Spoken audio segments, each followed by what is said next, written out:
Pittsburgh. As the local RCO for the Southside Flats, the development activities meetings fall under our organization to chair on a monthly basis. This meeting allows developers, business owners, stakeholders, and the community to engage in conversation related to the projects that will be presented this evening. This meeting will be recorded, as you just heard, and all comments from the meeting will be documented. The Southside Community Council or a member of our local review committee will provide a letter to the presentation team noting the comments of the community that are received this evening. This letter is also sent to the project team and to the hearing board for which you are presenting. If you want to hear more information, or read more information about the Southside Community Council and the development activities meeting process, please visit www.southsidecommunitycouncil.org. We have two projects this evening. Both projects are going to the Historic Review Commission. We have 1506 East Carson Street and 1411 East Carson Street, and we will do the presentations in that order. So I'd ask the project team for 1506 East Carson to come off of mute. And before we start this project, I believe it's my understanding that this is sort of an after the fact application. The work for the facade of 1506 that you'll see tonight has actually already been completed.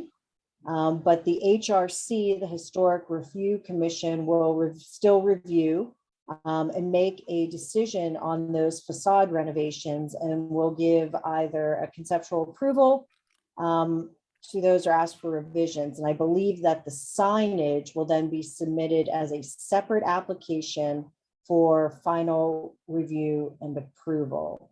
So the community council and the community can review the facade and the signage together this evening, with the understanding that the signage will not receive final approval at the Historic Review Commission, and it will be submitted separately.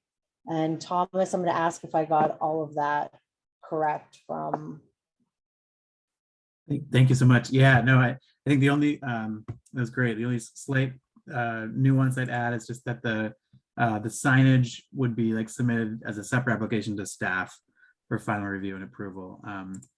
But like you said, the HRC may give conceptual approval or ask for revisions related to the signage.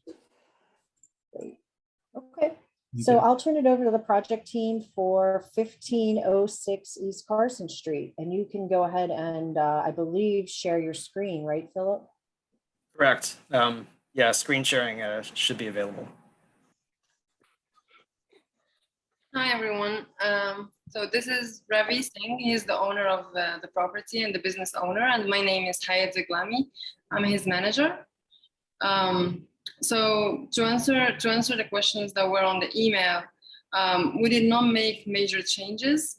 So as you can see on the, let me try and share.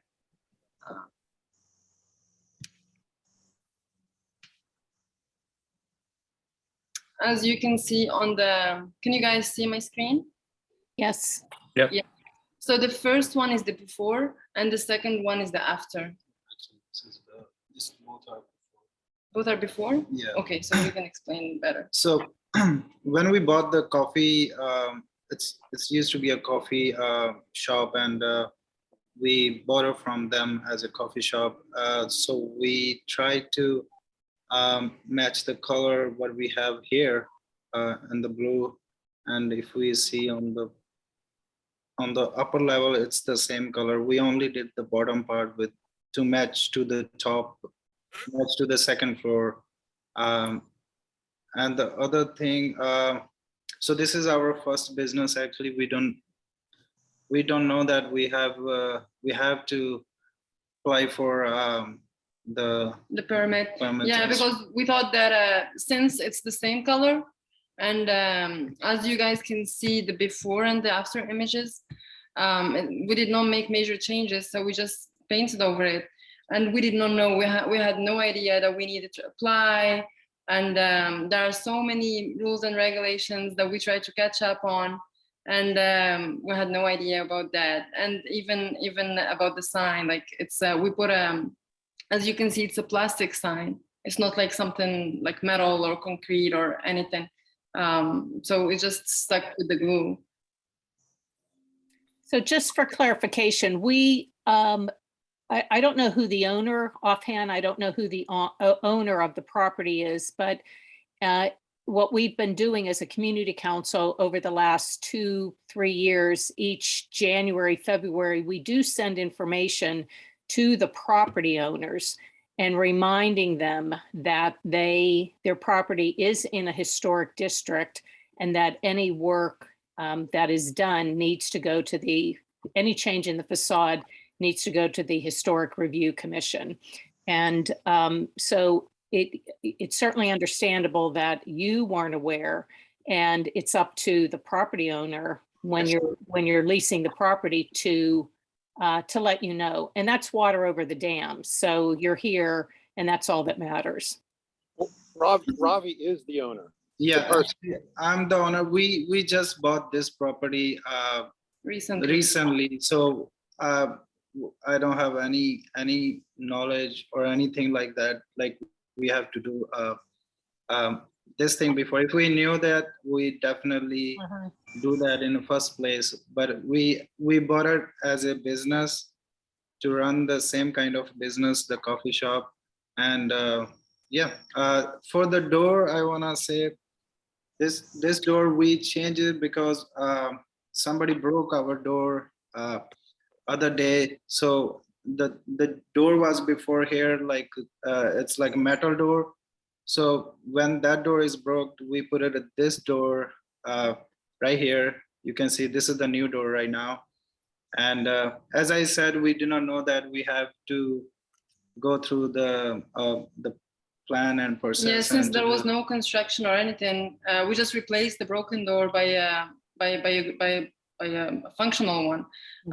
We did not know that even though we did not need to do any construction or anything, we needed to submit an application or anything. But to talk about our business or the project, we did not make any changes in the coffee shop. So the coffee shop is still serving coffee and snacks. So it's majorly for students who are looking for a calm place where they can study, or if they smoke hookah, they can smoke hookah, they can have meetings. We have 0 alcohol tolerance. So only people who want to sit in a calm place can come here and sit, have a snack or drink coffee or study or anything. So this is all we're looking for, because we ourselves, when we used to look for somewhere where to study or do homework or anything, everywhere is loud. So we wanted to offer something that we did not find to the community.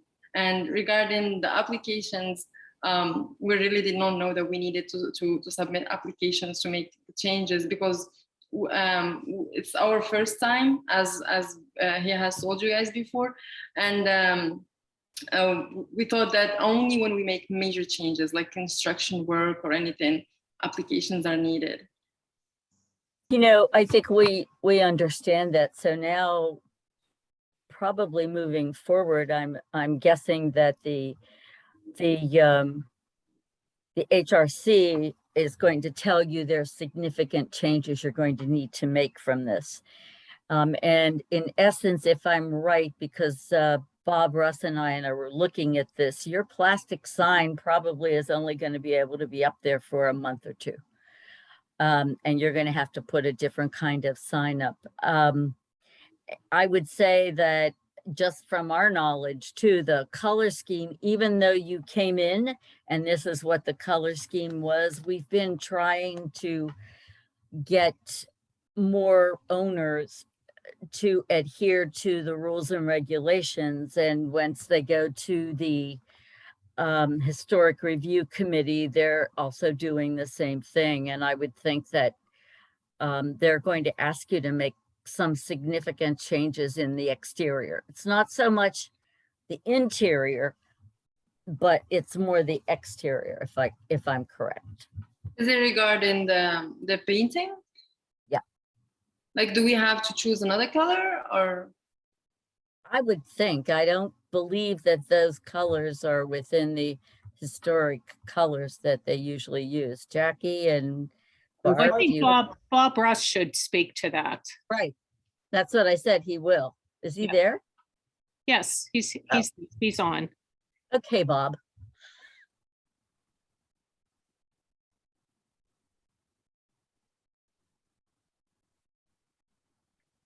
We don't have any audio for you, Bob, if you're speaking. I don't know if you're on mute. He's not on. He's not on mute, but his audio is or his mic's not working. If I could chime in, this is unofficial, but my business partner that sits behind me, he's left for the day, is a commissioner in the Historic Review Commission. And we were looking at this earlier today before this meeting. Basically, the HRC does not legislate color, like there's not an approved list of colors. It's a little looser than that. But I mean, if you think about the historic district and just looking across the street, like right here in this presentation, there's an image of the Carson Street Deli. Electric blue was not a prevalent color in the early 1900s. So, you know, yes, I don't think anyone's faulting you for continuing what was there before, but I think what was there before was not consistent with the kind of color scheme you'd see in a historic district. So that's really a judgment call, that it's not a legislated color template. So I think that's probably the thing that pops out the most when looking at this, is that the electric blue just doesn't feel, you know, mid 1800s, early 1900s. It feels out of place. So that was one thing that we were discussing earlier this afternoon. It's not official, but you know, if you want to read the tea leaves where the wind's blowing with the HRC, I think that would be a comment that you want to take into consideration. They might need some help in, you know, the kind of direction as to what to go with color, you know, and that might be something that whether Bob or someone else can help them with, but you're right, it's the electric color. And then the amount of time that they have for their signage and what that has to be. I mean, I think Bob's still trying to get his audio Yeah. working. yeah, Do you And want to is jump? Peter, is there more direction provided by HRC or our historic district guidelines for signage? I can't, Bob's the expert on the LRC guidelines. I don't have those committed to memory, but as far as the HRC goes, no, there's no official list of these are the approved colors. It's kind of, you know, Yeah. look to your left and look to your right, and what's the urban environment telling you about what's consistent in this neighborhood? If I can add something, in the Historic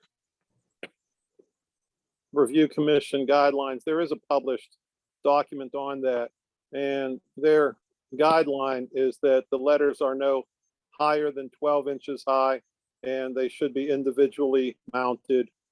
And actually, like this was done on standoffs, not directly mounted to the building for a shadow line, I guess. I Thank you. actually think I printed out the guidelines, so I'm just trying to see.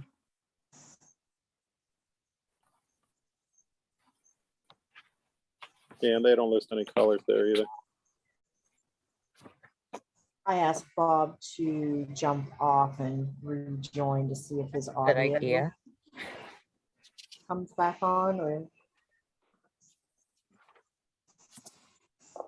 And I'm sorry, Max, you said that the current letters that we see here in this image are 12 inches high and they are direct mounted to Yeah, the building? currently they're on standoffs on pins, Okay, you know, like mounted. Mhm. 1-inch pins, I think, something like that. They were there. Again, we came into the project after the fact, after the owner got the notification of the concern from PLI and HRC. So we're just coming in completely after the fact, but I'm trying to document the best I can see. And that's why we went to the history of the colors that's been there for years. And, you know, it appeared to me that the individual letters, and we tried to give examples right on the same block that were similar. They might be a different font style, but there's no guideline for that either. Understood. While Bob's jumping on, you know, the group here is here to help you all get through the process. So whatever feedback that you get tonight is going to help you get past that next step with the city so you can continue on and not have to worry about it again. I see Bob jump back on. Can you hear me now? Yes, Yay. the floor is yours. Thank you. Yeah, so I think Peter put it correctly in everyone's comments on the painting is correct. Generally, it's not well defined. It's a bit of a judgment call. HRC will weigh in on that. I think what will be hard is the taco place right next door has the same basic blue color. And so far they haven't been asked to change it. So yeah, we'll see where HR comes down on that.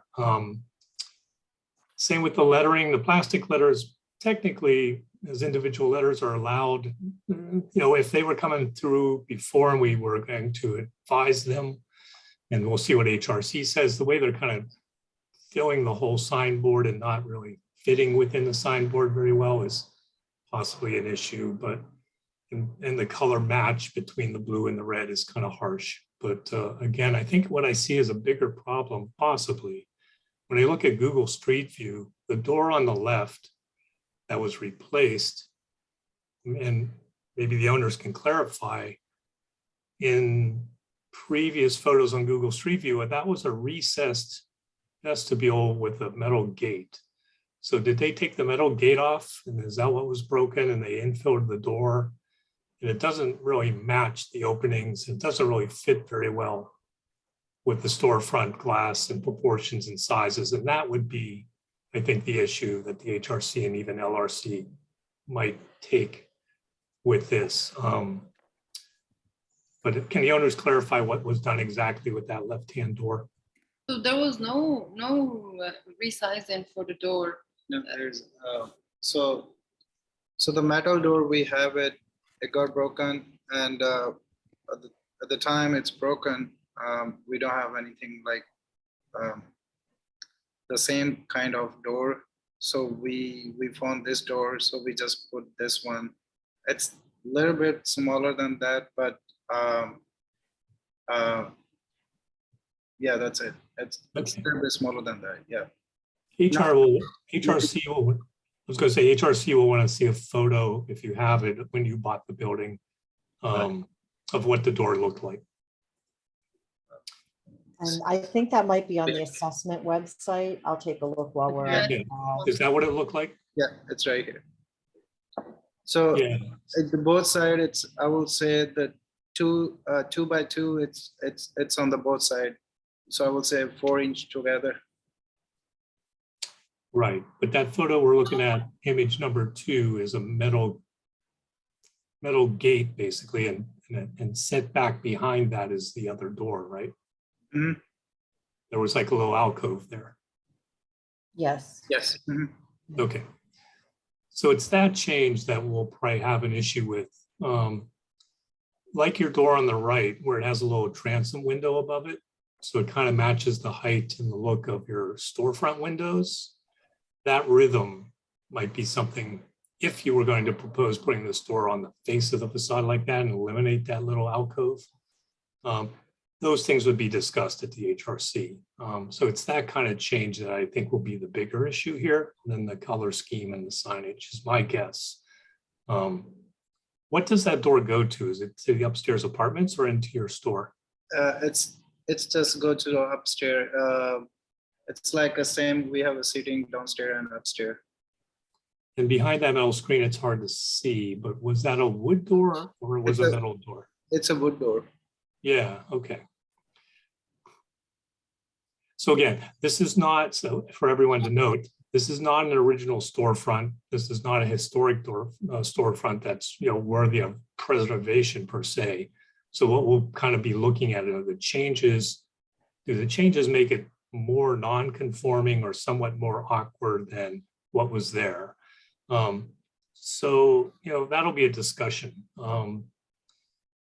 with the HRC ultimately weighing in on whether or not that needs changed or not. It's sort of just a quick fix. I understand the situation you were in. You had a busted door. You wanted to take care and secure your property for all those reasons. But, you know, that's sort of the aesthetic change to the storefront that I think is a bit out of place and HRC will take issue with.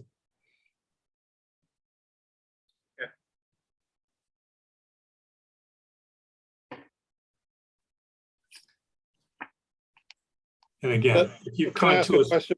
Can I ask Yeah, a yeah. question, Bob? yeah, Does the HRC provide a commentary on what their recommendations are to bring any issue into compliance? Is that what they do? yeah, if they take objection to any of this, they'll probably, my guess would be table for 30 days usually, allow the owner to come back, work with the LRC and the community to put together what we call a remediation plan, or basically a plan on what you're going to change to bring it into compliance or to bring it to an approvable state that the HRC would sign off on. And there's usually a discussion at the hearing as to more or less what they're hoping the owner will do to bring it back into compliance or remediate the mistake in this case, or whatever else they have issue with. So yes. Okay. And again, if you came to us ahead of time and knew, yeah, we discussed whether or not, you know, the previous painting of the beige or the brown or the cream or some other color would better fit the historic nature of the neighborhood. Like you see 3 or 4 different colors on that image number 2, that wasn't good. And none of that was really approved from what I remember. I don't think we've seen this come through LRC and HRC in quite a while. So my guess is, you know, things have happened over the years. They've never really been cited. So now, unfortunately, you know, you got caught with this door change and a few other things, and the HRC will likely want you to kind of do something here to fix some of these things. Could you scroll to image 3 there? This way. Yes. And see, that's the color that it was in 2017. I don't think anyone's saying 2017 should be held up as the exemplar. I mean, I understand that's what it looked like a few years ago, but just passing along that my partner, who is a commissioner on the HRC, zeroed in on the electric blue immediately. So just throwing that out there. Yeah, and I guess I'm not advocating for it. I'm just saying these things get into that kind of discussion of, you know, what else is in the district, and sort of they are leaning and cracking down a bit more to move towards a more historic color scheme of some sort, color palette. So yeah, there's been a lot of pushback recently at a number of other properties for similar kind of electric colors or bright colors. So yeah, I think to Peter's point, there will be some pushback, or you know, if they had come ahead of time as required, we would have been talking about either the other colors that are in that photo above or something other than blue, or that electric blue be done to just tone it down a bit. Here's a question for you, Max and Ravi. Have you looked around for historic photos prior to 2017, maybe when this was built, or earlier photos of the streetscape to get a sense of what it looked like further back in time? Do you have any research on that? I believe we did. I did not include that as part of our presentation. I believe we did. It would be back in the office. Okay, I'm just curious because I don't know, maybe a board member there or a community member there has better color photos.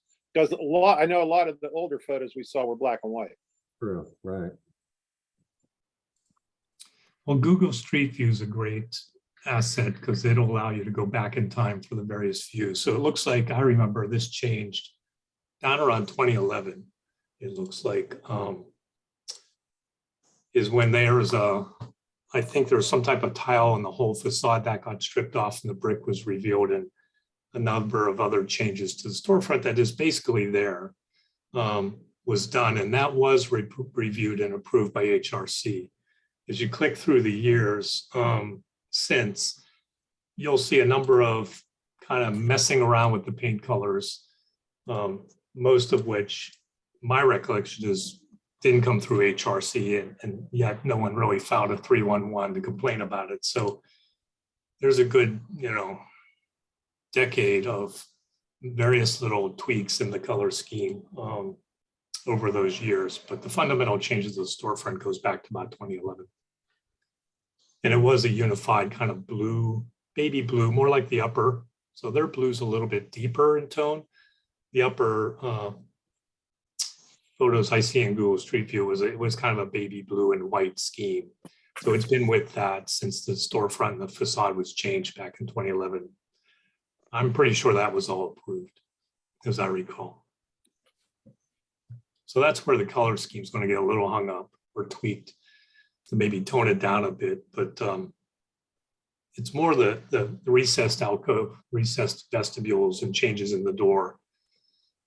If you go back through the photos, you'll see both these entrances were a little bit more recessed. The one on the right is still a little bit recessed, correct? Yes, It's not flush with the facade, yeah. it's about 12 inches, I think, 11 inches. Yeah, if anybody wants to go to Google Street View, in the upper left corner, there's a screen that you can click through various years and bring up various photos down through the ages to about 2007, it looks like. The floor plan that we have in the package shows how that right side is recessed a little. Yeah.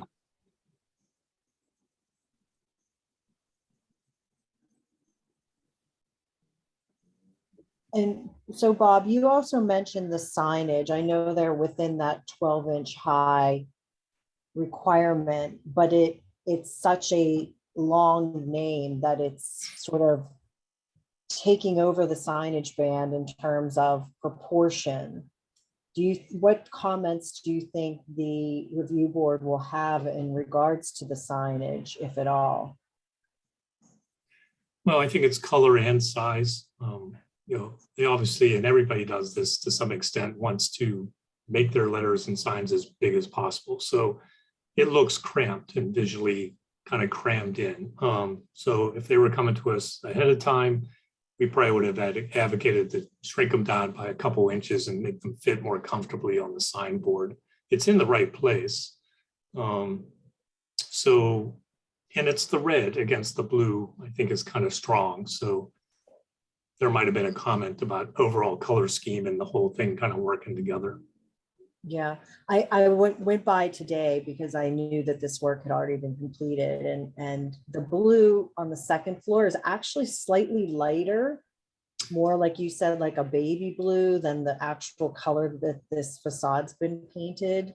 And so it's not quite a match. So that I think that who knows, maybe it was at some point if you found an old can of paint in the basement and over time it may have faded, but there's a definite difference there, and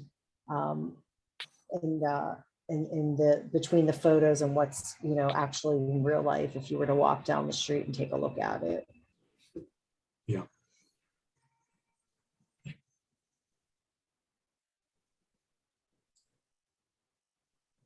Okay. Does anyone else have any other comments on 1506 East Carson Street, or recommendations for the project team?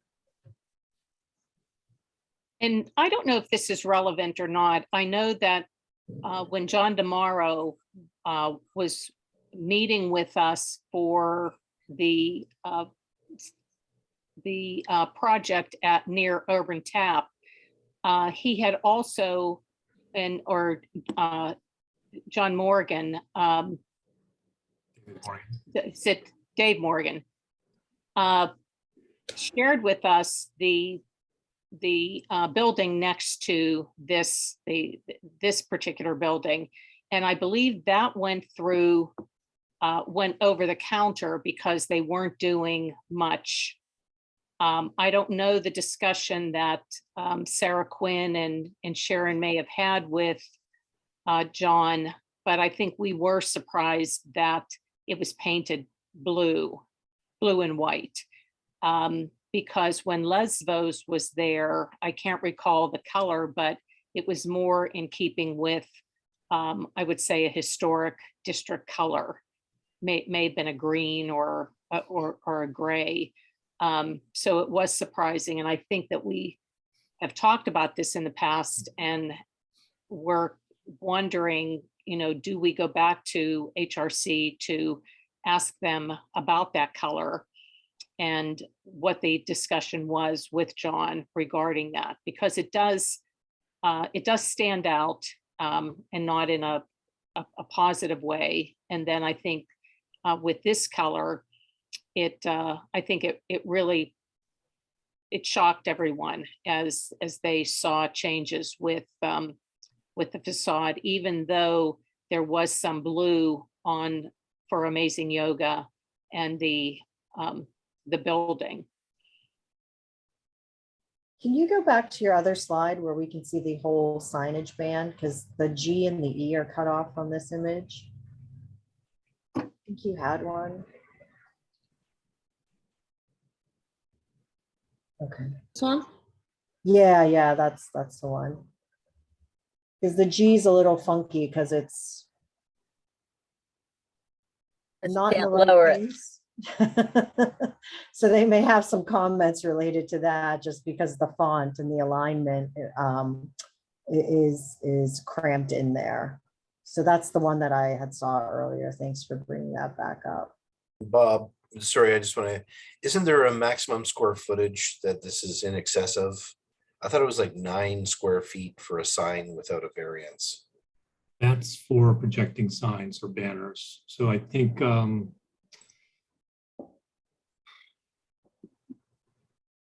there is a number. It's more than 9 square feet. Okay. Because this isn't, I mean, generally, I don't think anyone would object to them filling the sign board to some extent, as long as it's proportional and fits. If you look up and down the block, like Carson Street Deli's across the street has individual letters on a similar sign board. Yeah. It's sized to have some space around it, and right there, because it is cramped, that G should be down. And the little underneath part of the G projecting into the storefront, actually, if it was positioned correctly font-wise, had to get pushed up to crammed in there. So yeah, there's a number of things here aesthetically that would be a hard swallow for HRC if it had come through ahead of time and we would have tweaked. But here we are confronted with this. And so now, unfortunately, Ravi, Max, you're going to hear certain negative comments because it kind of was rushed. So all I can say is you'll go to HRC and they'll make their comments, and they'll likely make you want to correct something here. Whether it's the paint color and the signage and the door, it will really be their prerogative to have a discussion with you at the hearing about that. If you want to be proactive and want to work with the LRC, say next Tuesday, we have a meeting, we could help you, come with something in your back pocket if you wish, or a scheme that would comply, that we think would be more easily approvable based on all the comments of the community today. And what we know is sort of the leanings of the HRC these days. You can do that, but if you want to plead your case as it stands, they'll likely table the application for 30 days and give you some instruction to do something. And likely they'll ask you to come back to the LRC and work it out with us and get something that you can go back with and get approval and fix. Is how this- Yeah, we appreciate you guys willing to help us. Yeah, we would Yeah. love to do that. Bob, The LRC is a local group of individuals here in the South Side that are resident experts in the historic district guidelines. And so if you all would like to meet with them, I think you said next Tuesday, Bob. Bob, would you mind putting your contact information maybe into the chat and they can get in touch with you offline? And Sure. you might be able to set up some time with him next week and the others to sort of maybe get a game plan together like he had mentioned. Bob, isn't there a certain period of time that they can only have a vinyl sign up? That's the hanging banner signs, the vinyl signs. These are individual letters, so they do, Okay. you know, as a methodology, they comply with the guidelines. Okay. It can be metal or plastic, but to your point, it's more just how it's all been executed that I think everyone has some issues with. And HRC will too, likely. Phil did put some guideline into the chat in regards to signage. Wall signs shall be a maximum of 2 square feet in area for every lineal foot of the building frontage, up to a maximum of 40 square feet. Maximum lettering size shall be 18 inches. And he put a link to that information in the chat. If you want to click on that and save it, you can go back and reference that as well. Great. Thanks, that's great. Max and Ravi, do you have any other questions for the group while we're on? I just screen captured that contact information. The LRC, what is the title of that group? So the East Carson Street Local Review Committee. So Okay. when the HRC was first created and the districts were created, LRCs were in each district to advise the HRC locally. At some point, officially, we were taking out of the official process. So to the owners, you do not have to talk to us if you don't want to. We're here to help, and it's all free. And we can help you get through this, but it's voluntary. And we are, you know, a group of voluntary Southside architects, basically, who've practiced and done projects in the district. So we've been with clients like yourself going to HRC, but it is optional. But now under the new dam rules and all, you know, as a part of the community, we're here to speak, and we've been active with the HRC with their blessing continuously. So there's an official stance and an unofficial stance. One is we're sort of voluntary and helping and advising, but we're not the rule makers. We're not decision makers. The HRC makes the ultimate decision.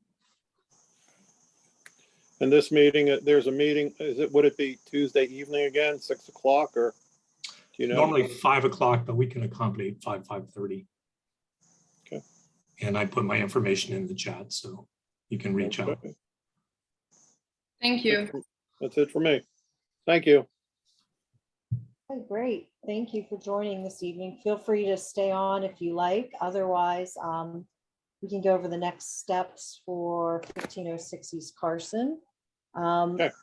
Any Thank you. additional comments can be shared with the Southside Community Council via email at info@southsidecommunitycouncil.org.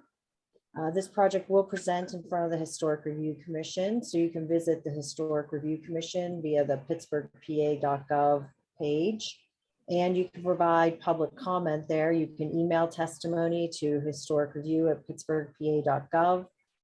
It must be received 1 business day before the meeting. You can also send a letter to their offices at 200 Ross Street on the 4th floor, Pittsburgh 15219.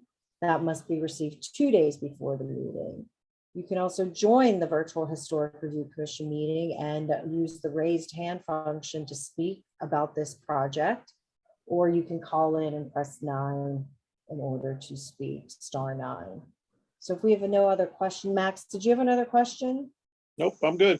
Okay. No, so if I just wanted to share that the earliest this could go to historic review would be October. Would I be correct? Because we have the 30 days and the Historic Review Commission meets on the first Wednesday of each month. So just so that you're aware, and I think you have to contact them to indicate that you want to be on the agenda. I would guess that's the only way they would know that you want to be on the agenda. So. Okay. All right. Thank you. Thank you, Thank guys. you all. Thank you. Thanks. Thank you. Thank you.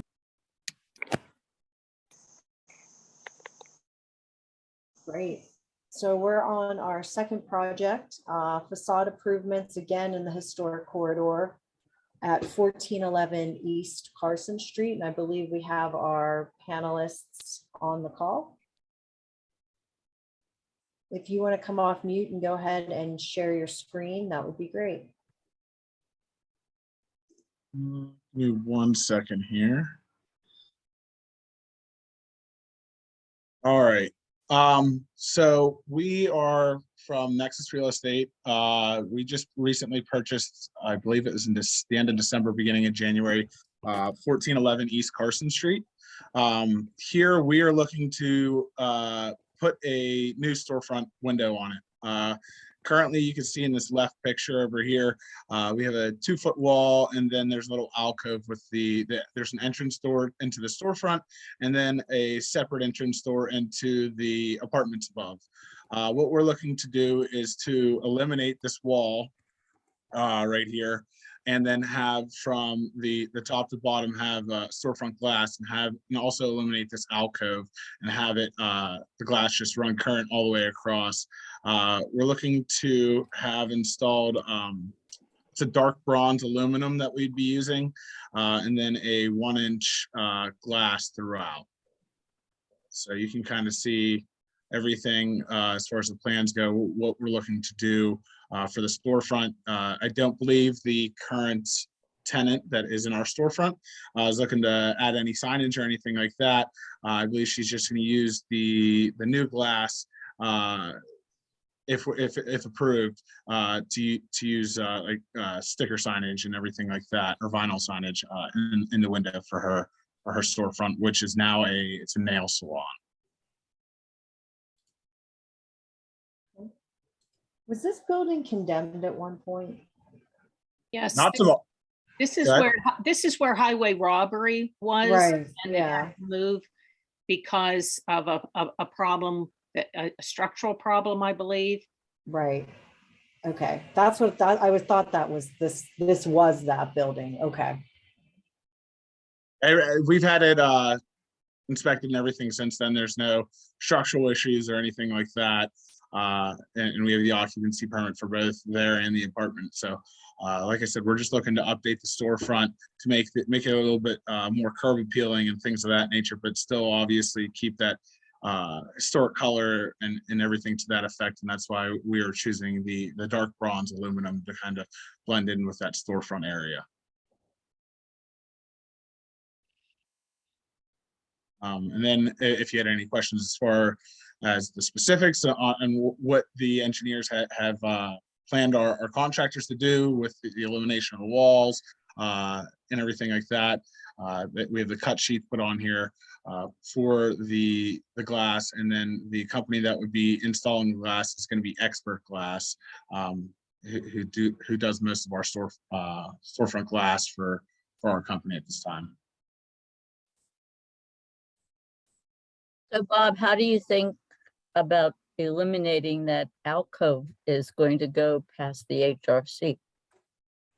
Yeah, there's a bunch of things here. So first thing we always look at is the building contributing or non-contributing. And that designation was once official when this district was set up.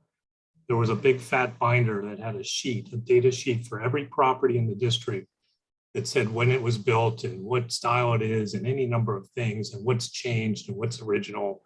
Now we kind of, those have been lost. The HRC claims they don't know where that is. And Southside Local Development had one, and nobody knows where that went. And LRC never had one, so I don't even have one. But it basically means, is the building more or less the way it was in the 1880s or 90s when these were built, or has been significantly changed? And this one has been significantly changed. However, the storefront is of a period. And so my first question to Greg is, Greg, did you read the guidelines? What points in the guidelines do you think you are either complying with or not?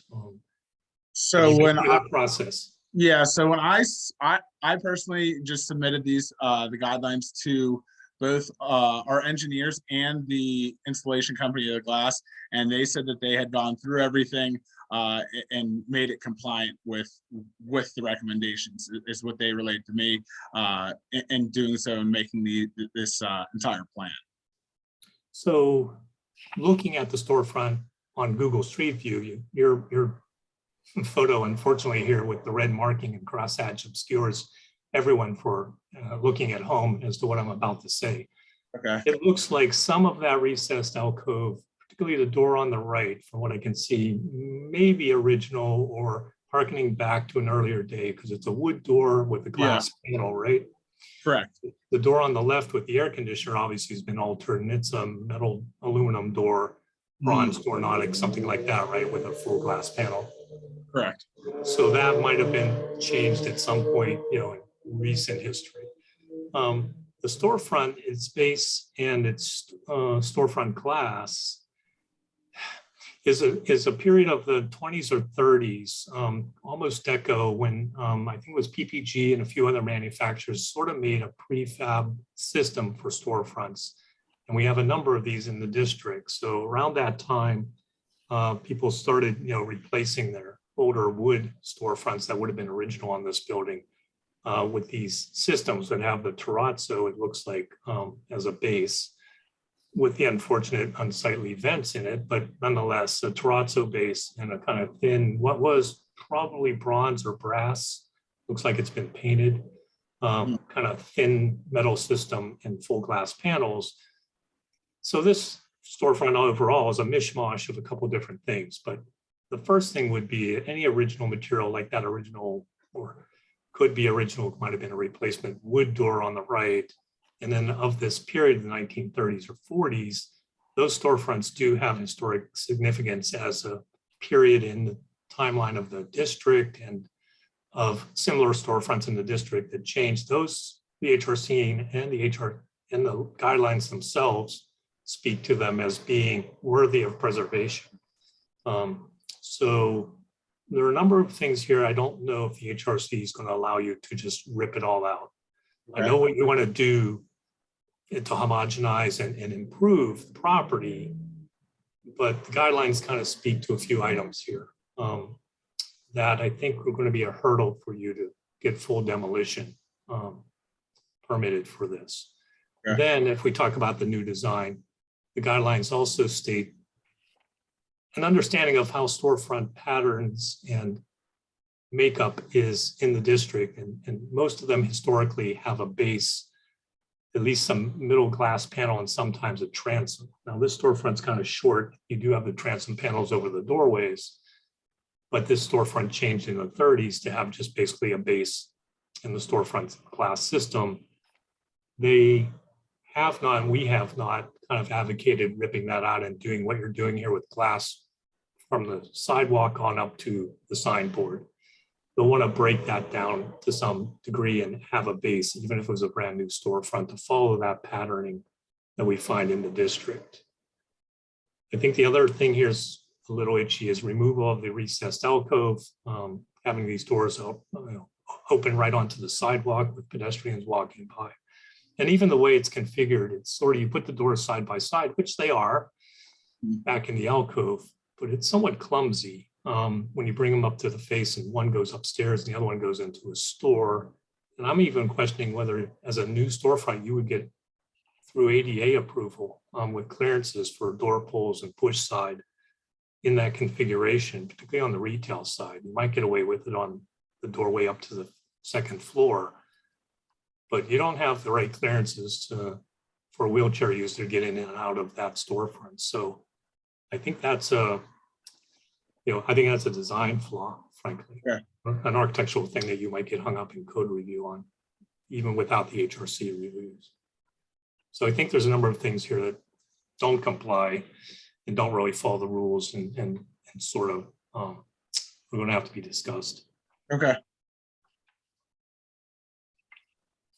That's my quick take. And if you want to again come to LRC next Tuesday, we can start a process of working with you to talk about these things and see what position the other LRC members. I'm one opinion.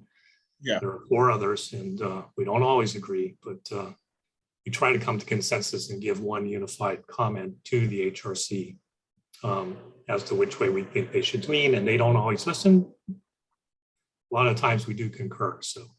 Okay. I think it's a worthwhile process. And Bob, that base that you're saying, I know there's one existing now, it's the terrazzo with those sort of vents in the front of it. That doesn't necessarily have to maintain that height, but you're saying look at it in proportion to the rest of the storefront and maintain some sort of base in that location for that storefront to sit on top of. Yeah, so two hurdles. One, first, is that portion of the storefront worthy of preservation? Do they recognize it as being what the guidelines call a later edition of a certain period, 1930s, 40s?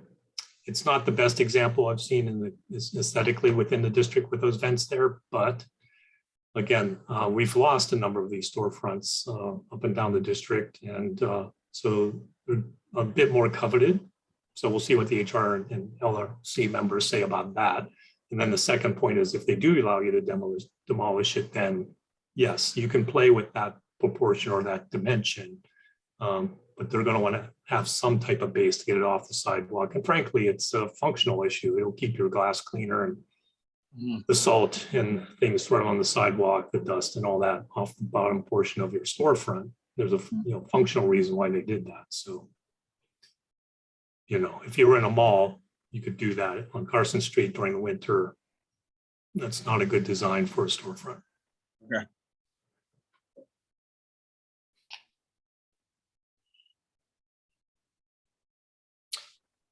Any other comments, thoughts, other people?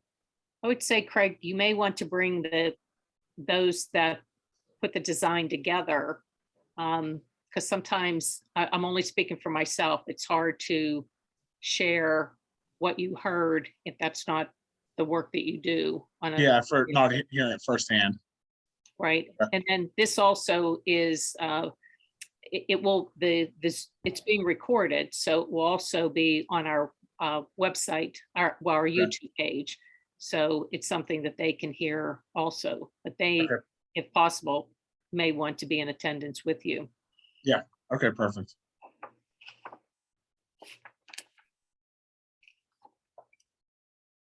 Does anybody else have any other comments or questions? So when, should there be any discussion about what Craig mentioned about or guidance for signage for the person who's leasing? Because there are times that, although it's not permanent, or it's taking up the entire window, after the fact, we look at it and maybe critical of it. So are there any, without having them here to say what it is that they're planning to do? And I walked past this the other day and I did not, I think there's something on the windows. Yeah, it's a sticker. It just has the name of the store, which I don't recall what it is off the top of my head, but it's basically a 2x2 sign in the window, kind of like a sticker that you put on, but you can see it doesn't obstruct anything. You can see right in the store and everything. Right. So. Right. Yeah. Yeah, I could see inside. And maybe making sure it's not like neon or anything like that. No, it's just a sticker. There's nothing against that.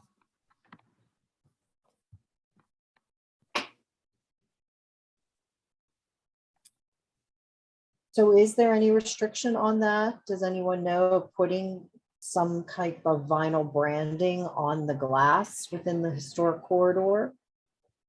So the East Carson Street sign guidelines, which is a separate little document also available on the HRC website with the district guidelines themselves. Generally, it states that they want signage either on the signboard or, and there's certain numbers, one projecting sign. Someone read the guideline for the signboard sign as far as, you know, how much square footage it could occupy, that calculation based on frontage. They're allowed either a projecting sign or a banner sign. In some cases, like the gas station is what they call a monument sign, which is sitting on the ground. So here we would advocate, obviously, to put the business name on the sign board where historically it normally would go as the first choice. Then, and I think the underlying zoning, it's not in the district sign guidelines, but the underlying zoning signage guidelines, I think, limit to things to just the name of the business.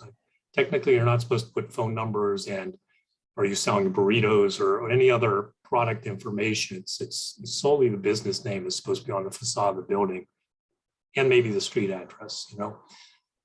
Then it gets kind of jurisdictional. You know, if it's on the facade, you've got to comply with the guidelines. If it's behind the glass and in your store, sort of anything goes. Frankly, it's beyond the purview of HRC. And it's sort of, and that's what we advocate for some of those businesses. If you want to get wild and crazy, do it inside your store behind the glass and make it a display or do something else with your interior. Don't paint the facade, you know, neon colors. That's all within your right. I think Philip Pelusi and a number of other stores start putting vinyl graphics on their glass. And here again, it's not in the guidelines. The guidelines state that they want more transparency than opacity. It doesn't really talk about lettering on glass. No one's really pushed it too hard sometimes unless it gets really excessive. Generally, it says, you know, don't put anything on the glass to obscure it, like frosting or tinting, or, you know, that's very specifically talked about. But unfortunately, the sign guidelines don't. We would say because it doesn't say you can do that, it shouldn't be allowed. Others would say because it doesn't address it, it's a gray area. So it'd be up to the HRC to decide if it's on the glass outside or inside on the storefront. It's their jurisdiction what to do. If you even put an inch or two behind your glass, it's sort of inside your business and part of your display. But again, put your business name on the signboard is what we would advocate.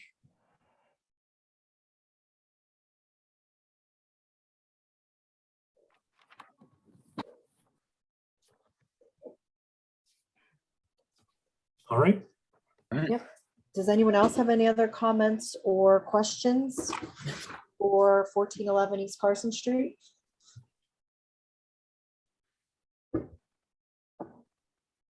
No?